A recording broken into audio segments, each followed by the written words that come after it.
Yo Tamagon, seperti biasa bagaimana kabar kalian di minggu ini? Semoga semuanya baik-baik saja ya. Jadi dalam video kita kali ini Tamagon akan membahas update terbaru dari berita One Piece seputar SBS volume 108 yang baru saja keluar di minggu ini. Di dalam SBS ini terdapat beberapa informasi penting dan menarik terkait dengan One Piece sendiri, beserta ada hal yang unik yang patut kita analisa terkait dengan bocoran yang sudah ada dalam SBS tersebut. Jadi tentu seperti biasa jangan lupa subscribe, like, dan komen dulu untuk bentuk support kalian atas channel ini ke depannya. Jika sudah, terima kasih banyak dan bersiaplah nakama. Tarik jangkar dan mari kita berlayar.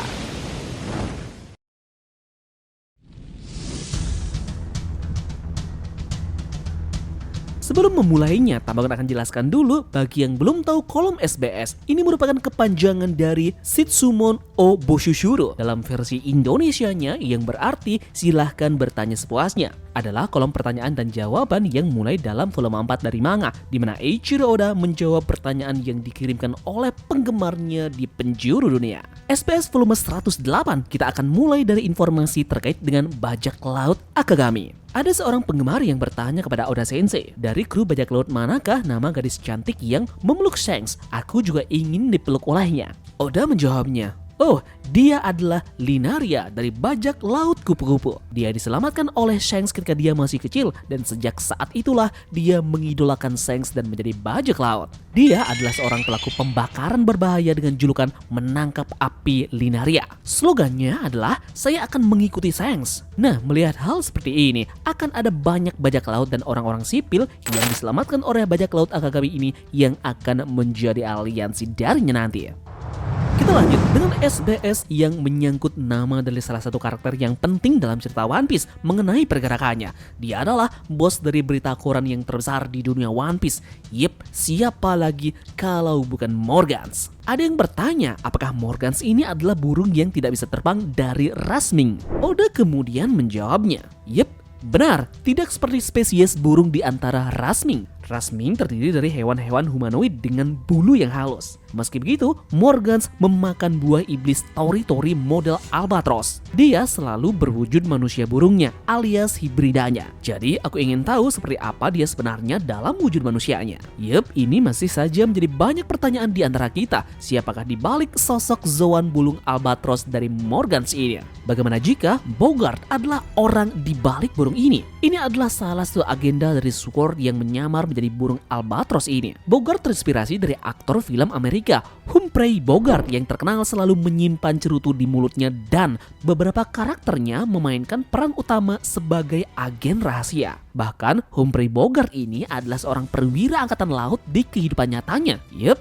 Morgan selalu tahu sebelumnya apa yang dilakukan oleh pemerintahan dunia dan ini mungkin karena Garp. Jika Morgan ini adalah Bogart, maka akan sangat masuk akal jika Garp adalah orang yang memberinya semua informasi terkait dengan pemerintah dunia. Di Fishman Island sendiri, Garp mengkhawatirkan Alabasta.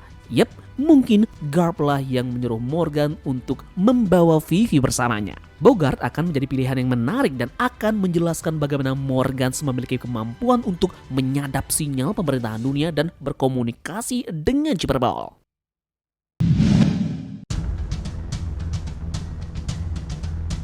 Kita lanjut ke SBS yang menjelaskan tentang Dracul Mihawk. Pembaca bertanya, halo Oda Sensei, dalam chapter 1058, Crocodile menyebutkan bahwa Mihawk disebut sebagai pemburu laut di masa lalu.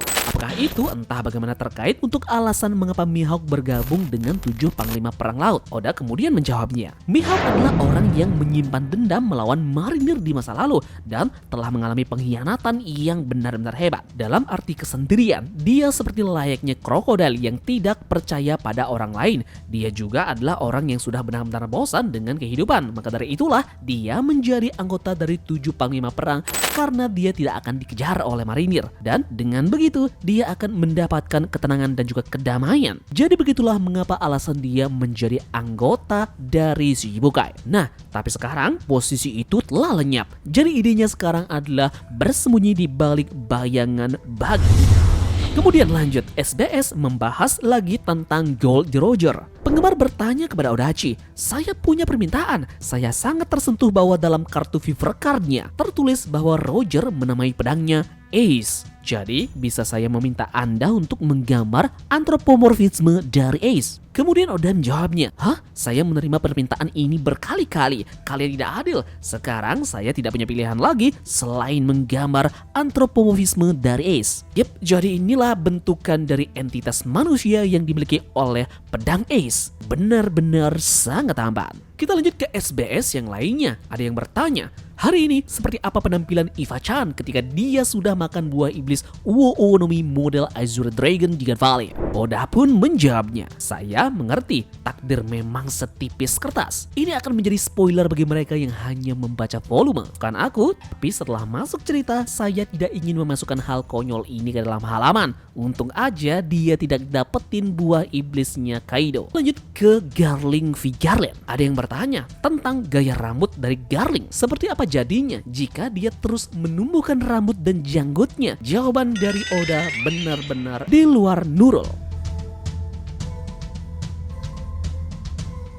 Dalam SBS 108, Oda menyebutkan bahwa dia menambahkan nama serangan di karakter One Piece-nya bertujuan agar anak-anak dapat menirunya dan melakukan simulasi saat bermain bersama. Oda juga mendorong orang dewasa untuk mencobanya dalam pekerjaan mereka juga. Yup, dan terbukti ya, banyak atlet profesional yang sudah mencoba berselebrasi menggunakan One Piece dan mereka have fun melakukannya.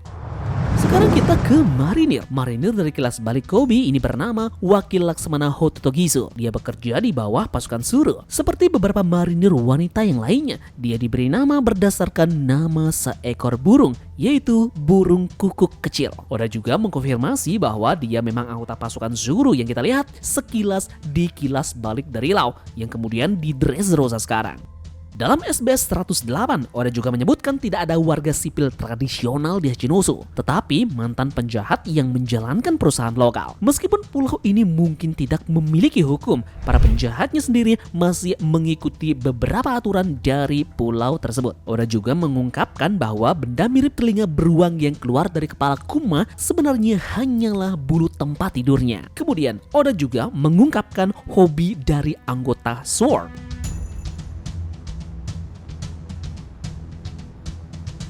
Markas Besar Angkatan Laut memiliki kelompok koki elit yang dikenal sebagai Yonkouk, atau secara harfiah berarti 4 kepala koki. Di antaranya adalah masakan musim dingin Komakov yang terpilih sebagai chef untuk Saturn dan juga Kizaru selama pengawalan mereka ke Egghead. Lanjut ke Crossguild. Nama kapal dari Crossguild adalah Big Top Blaster. Kemudian dalam SBS, Oda juga menegaskan bahwa memang Hairudin, Gerd, dan juga Goldberg, mereka adalah bajak laut prajurit raksasa baru saat ini yang menyelamatkan perpustakaan Ohara. Mereka menyelamatkan harta karun yang paling berharga yang dimiliki oleh Pulau Ohara saat Buster Call terjadi. Kemudian ada juga pertanyaan yang menarik perihal apa yang dilihat Cinderella saat Wapol membuatnya ingin menikah dengannya. Jawaban Oda, tentu saja money. Dan pertanyaan terakhir dan pamungkas dari pembaca di SBS 108. Oda-san, tolong bantu aku saat aku menyuruh pacarku untuk menembak nipple light-nya atau cahaya.